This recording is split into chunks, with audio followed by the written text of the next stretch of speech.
Follow-up, jeb automātiski sekojošo ēpasta vēstuļu izveide. Ar follow-up ēpasta vēstuļu palīdzību iespējams izveidot automātisku komunikāciju ar lietotāju.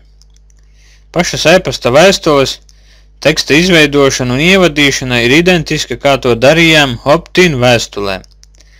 Lai izveidotu pirmo follow-up vēstuli, dodamies uz Level First Marketing Suite, atrodam iespēju autoresponder un augšējā sadaļā izvēlamies sadaļu Messages un Follow-up. Tad izvēlamies kampaņu, kurai vēlamies izveidot follow-up ēpasta vēstuli un spiežam uz teksta Click here to create message. Šāds teksts rādīsies tikai tad, kad jūs veidosiet pašu pirmo ēpasta vēstuli.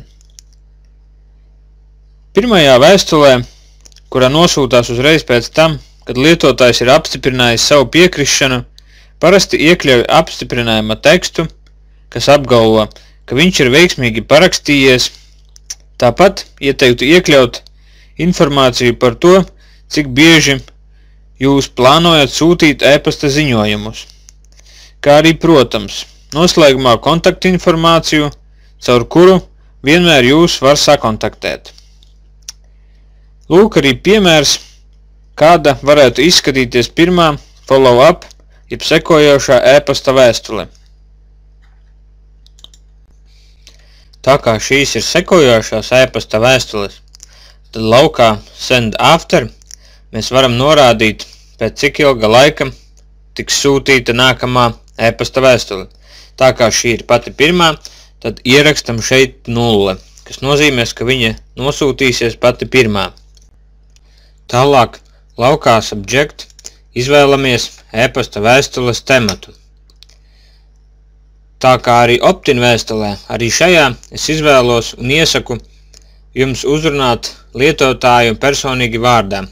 Tāpēc atkal pievienojam simbolu virkni, lai tas ģenerētos automātiski. Izvēlamies Insert Field un atrodam Subscriber First Name un spiežam Go. Un šeit ieliekas tā simbolu virkne, kas nozīmēs, ka tur ģenerēsies lietotāja vārds. Un tālāk ierakstu prieks dalīties informācijā. Un ēpasta temats varētu izskatīties, piemēram, Jānis, prieks dalīties ar tevi informācijām. Tālāk aizpildām HTML message, pašu ēpasta vēstules saturu. Šobrīd es iekopēšu jau iepriekš sagatavotu vēstules saturu. Kā jau minēju, arī šajā es vēstulē uzrunāju lietotāju personīgi, tāpēc atkal ievietoju šo simbolu virkni Subscriber First Name. Un tālāk apgalvojums, ka viņš ir veiksmīgi parakstījies uz jaunumu saņemšanu. Tālāk informēju lietotāju par to, cik bieži tiks izsūtīti jaunumi, kā arī papildu informāciju. Un noslēgumā manu kontaktinformāciju, noteikti vārdu uzvārdu, ēpasta adresi, Skype vārdu un mājaslapu vai biznesa kompānijas weblapu.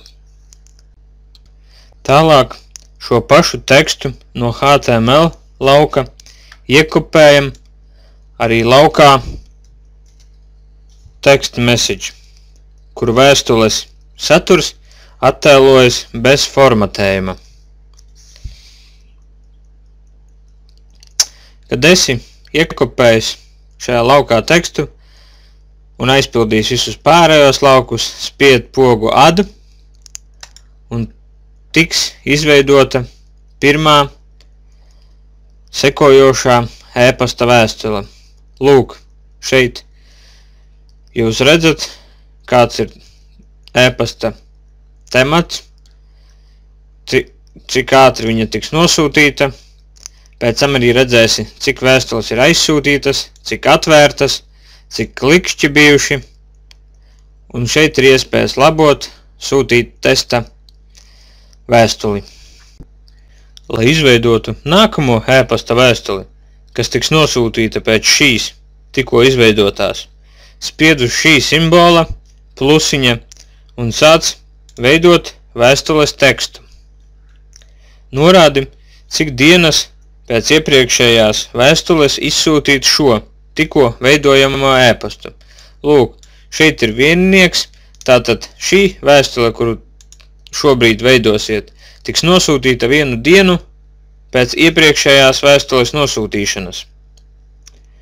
Un turpinājumā teksta lauku aizpildīšana notiek identiski iepriekš apskatītajām darbībām.